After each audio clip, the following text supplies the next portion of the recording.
छोटे से मसरूफ गांव में एक ज़हीन लड़का सीम रहता था। छोटी उम्र से ही सीम ने पहेलियां हल करने और रोजमर्रा अशिया से आलात बनाने में गैर मामूली महारत दिखाई। इसका तजस्सुस हमेशा नई चीजें दरियाफ्त करने और नए ख्यालात पर काम करने में मसरूफ रहता। ये गर्मियों में गांव को शदीद खशक साली का सामना करना पड़ा। जो दरिया उनकी फसलों को पानी देता था वो सूख गया और खेत मुरझाने लगे। देहाती परेशान थे क्योंकि उनकी रोजी रोटी का इन्हिसार फसल पर था। उनकी कोशिशों के बावजूद वो कोई हल नहीं निकाल सके। मदद करने के लिए सीम ने अपने छोटे से वर्कशॉप में घंटों सोच विचार की। उसने देखा कि जमीन कैसे ढलवान है और कहाँ बारिश का पानी जमा होता था।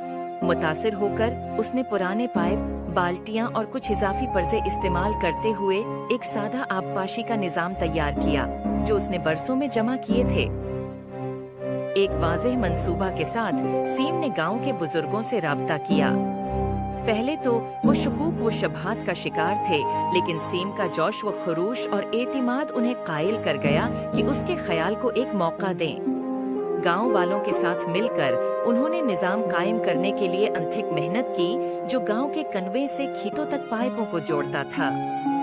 जब सब कुछ तैयार हो गया, सीम और गांव वालों ने निजाम को चलाया। हर एक की खुशी के लिए पानी पाइपों से बहने लगा और सूखे हुए खेतों तक पहुंच गया। फसलें आहिस्ता आहिस्ता बहाल हो गईं और एक बार फिर सब्ज हो गईं। सीम की जहानत की बदौलत गांव दोबारा खुशहाल हो गया। सीम के ज़हीन हल की खबर गांव और उससे आगे फैल गई। लोग इस नौजवान लड़के की तारीफ करने आए जिसने अपनी अक्ल और तख्लीकी सलाहियत से अपनी बरादरी को बचाया। सीम की कहानी ने दूसरों को बाकिस से बाहर सोचने और अपनी बरादरी की खिदमत में किरदार अदा करने की तरगीब दी, ये साबित करते हुए कि एक बच्चा भी नुमायां फर्क पैदा कर सकता है। इस दिन के बाद सीम मुसलसल नई इजादात करता रहा, हमेशा अपने अर्द गिर्द के लोगों की जिंदगी को बेहतर बनाने के तरीके तलाश करता रहा। मसइला हल करने और कमी वंटी की रूह का इसका वर्सा जिंदा रहा, जिसने उसे गांव में एक महबूब शख्सियत बना दिया।